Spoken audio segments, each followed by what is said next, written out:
Hi there, and welcome to this 15-minute information video about funding for local improvement projects. This video will provide you with some information on Community Infrastructure Levy and Section 106 funding and how you can apply. In this presentation, I'll be covering the structure of the area committees in Bristol and the funds available, the 2022 process, some examples of funding that were allocated in 2021, and some guidance on putting together an effective outline proposal. Please note that a more detailed guidance document is available on the website. First, I want to show you a map of the 6 area committees in Bristol. These areas are made up of a number of wards and are marked on this map in bold lines. So you can see here area 1, 2, 3, 4, 5, and down in the south there, area 6. Within these areas are sections marked in purple. These parts of Bristol are priority areas for funding due to high levels of deprivation. And each area committee itself is made up of the local councillors from each ward in the area. Now, just to quickly explain what the Community Infrastructure Levy funding is. As part of the planning process, a developer often has to give money to the council to pay for improvements in the area where the development is happening. This is usually through a planning charge called Community Infrastructure Levy, which we often refer to as SIL, but is sometimes through a planning obligation called a Section 106 agreement. Now, 80% of the money that is raised is used to pay for citywide projects like improvements to roads and schools, things like that. But 15% of SIL funds and relevant local Section 106 funds are made available for local decision-making by councillors. And areas with a neighbourhood development plan receive 25% of SIL funds raised within their area to support the priorities they've identified. So currently these areas are Old Market, Lawrence Weston, and Hengrove and Whitchurch Park. Now, Section 106 is another type of planning obligation, which is intended to address the impact of developments in the area. And Section 106 obligations can often be quite specific about where they need to be spent. So they're often explicitly for highways improvements, parks improvements, and tree planting. But other times they can be more broad in scope. So like the example on the slide there, the provision of improvements to parks and open spaces within 1 mile of 171 Coronation Road, which is the development. So as you can see, a decision needs to be made here about which open space and what sort of improvements. And this is where the area committee process comes in. So the process for this year is laid out on the slide in front of you. The first stage runs from January through to June, and initial outline proposals will need to be developed between January and early April in conversations with councillors. And there is a target date of the 4th of April to send your outline proposal to your councillors and get it signed off. These outline proposals are very short, just 2 sides of A4. Then April through May, there'll be an exercise of prioritising issues and projects, which will be led by councillors and community meeting organisers in the city. And it is possible that due to COVID, some or many of these meetings may be held online. Then in June, the informal area committee meetings are held to identify which projects will be invited to prepare a full proposal, which we call stage 2 of the process.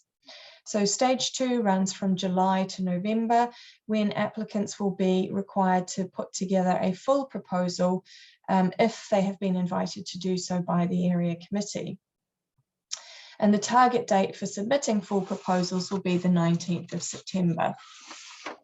This is followed by technical assessments of the proposals and then decision-making meetings by the area committees to make the final decision on which projects get funded. And the final decisions will be made sometime in November. Our team, the Community Resources team at Bristol City Council, then creates the funding agreements for external organisations, and funding is released once those agreements have been signed. So just to note that organisations may not receive their funding until January 2023. So here on this slide is a visual of the timeline to show you in a little bit more detail. You can find this on our website, so if you'd like to look more closely, please do look it up. To give you a sense of what was awarded last year in 2021, we've put on the slide here the number of proposals received, the number that were then invited to submit full proposals at stage 2, and finally the number that were successful. And the aim is to only invite organisations or projects to stage 2 that have a really strong chance of being successful. And as you can see, over 90% of projects that put together full proposals were successful in getting funding. In 2021, there was a significant amount of funding committed by the area committees. In total, this was £2.3 million, with projects ranging in cost from £1,200 to £160,000. In 2022, there is not as much funding available, which I will go on to show shortly. We would also like to advise that small, low-cost projects may find that the proposal process and the timeline are not proportionate to the amount of funding being applied for, and that other alternative sources of funding may be more appropriate. Now, in terms of the types of projects that were funded in 2021, 21 projects related to parks, 14 were related to improving community facilities, 10 were related to tree planting with more than 300 trees planted, and 12 more related to highways and transport. Please note that with highways and transport and parks projects, there can be a significant delay in getting the proposal signed off and then the infrastructure being delivered. And this is due to the large number of projects that the council's transport teams and parks teams are already delivering. So you may wish to discuss this with councillors and with the department themselves to get a realistic understanding of when things might be delivered. Now here we have provided some conservative estimates of the likely amount of funding available to each area committee by the end of October 2022. So please be aware that these are estimates and they could change, and it all depends on the state of planned developments in different parts of the city across the year.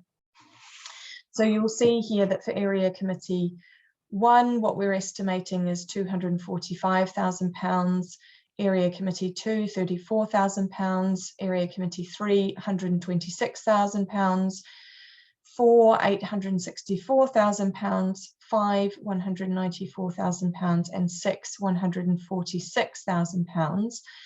And you will see there that some area committees have funding that is ring-fenced for those areas that have a neighbourhood development plan. So Lawrence Weston, Old Market and Hengrove. Now we'd like to give you a couple of examples of projects that have been funded in the past through the Community Infrastructure Levy in Section 106 to give you a bit of a flavour of what's possible. So the example of Eastwood Farm in Area Committee 5, it received Community Infrastructure Levy funding and then was able to match that with funding from a landfill trust. And local residents got together and put in an application to protect and enhance a local nature reserve, and the funding, funding was used to refurbish the existing play area. And so this had been a community aspiration for some time. Another example is St Paul's Greenway in Area Committee 4, which was completed last year, and it took a partnership approach between various different community and local organisations. And it was a multi-site project that connecting green spaces, streets, cultures and communities through a series of visible architectural improvements. Another example we wanted to highlight is the Redland Club, which received a mix of community infrastructure and Section 106 funding. in order to refurbish existing toilet facilities and incorporate a fully accessible toilet and baby changing space to better accommodate all users. We wanted to show you this project because it also applied for match funding from a landfill trust, which enabled them to do energy efficiency work, including installing a new boiler and underfloor insulation and replacement lighting. So this is a great example of a building using Section 106 and land trust money to become more accessible as well as more environmentally friendly. And we'd love to see more projects doing this in the next round of funding. And finally, an example of the Philwood Crazy Golf, which received community infrastructure levy funding to co-deliver a recycled crazy golf course for the community, which was an idea that had come out of workshops with community members. And it's really aiming to grow pride of place, bring the community together and provide a space that local people can meet and meet with also people from other nearby neighbourhoods. So you've seen some examples of what other communities have done, and you might be thinking, okay, this type of funding would be great in our area. The first thing to check is, does your case for SIL funding stack up? Because SIL funds can only be used to support the development of the local area. So by funding either the provision, improvement, replacement, operation or maintenance of infrastructure, or anything else that is concerned with addressing the demands that development places on an area. Now, we are aware that sometimes that second definition there is a bit confusing as to what can be included and not. So I'll just give you a couple of examples now to illustrate this. So could you use SIL to fund a pedestrian crossing? Yes, you can, because it's the provision of infrastructure, and it could also be addressing a demand that development places on the area if there is more traffic and more pedestrians resulting from the new housing.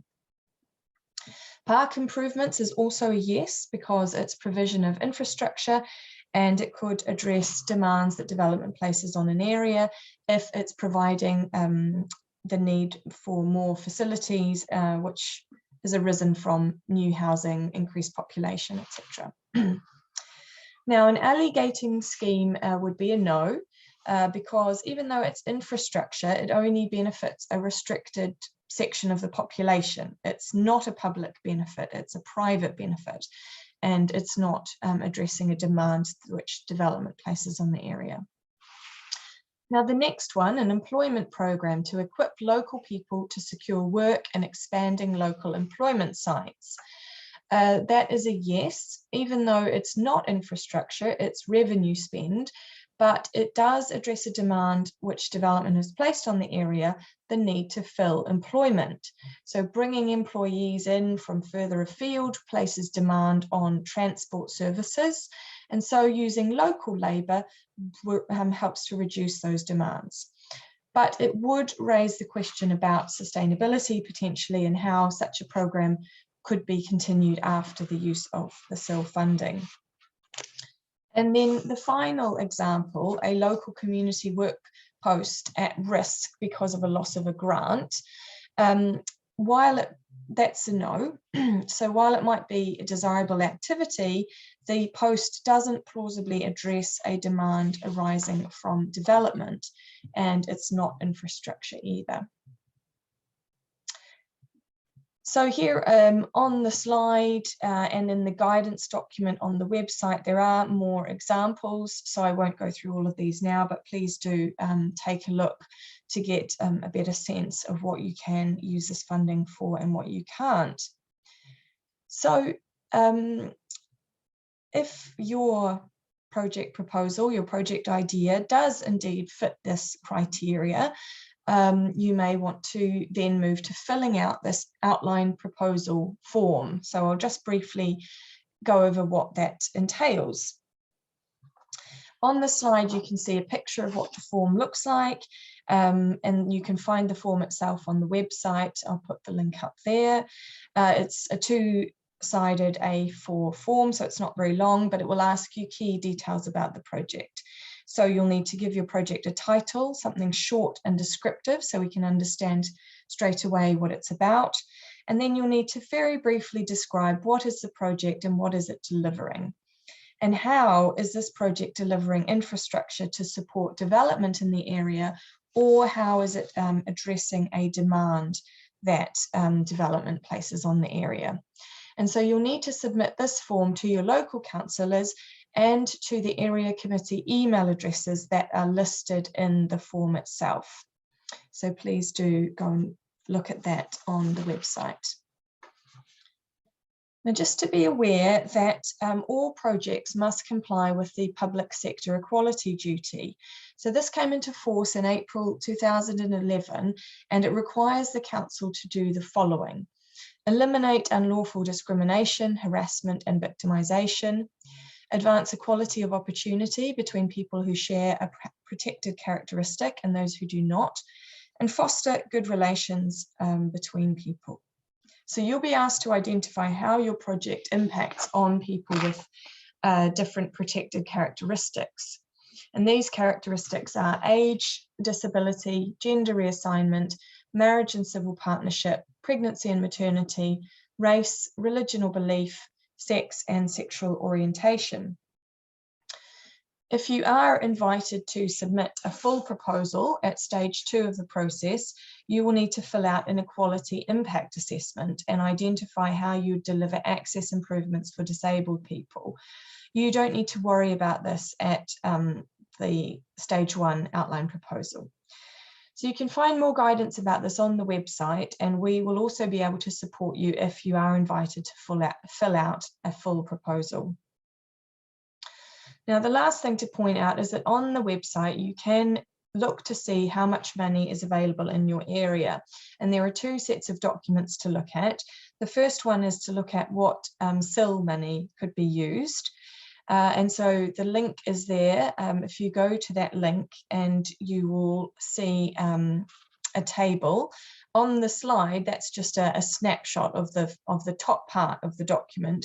But if you look at it online, you'll be able to scroll to the bottom, and in bold will be the total amount of SIL funding available.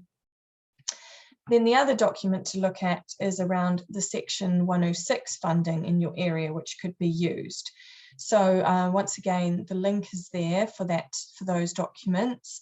And when you look in this table, you'd look at the column purpose of contribution to check where exactly that funding is allocated to. And you might need to look up the postcode of the area that is mentioned in that column to understand how close it is to your project and whether your project falls within that remit.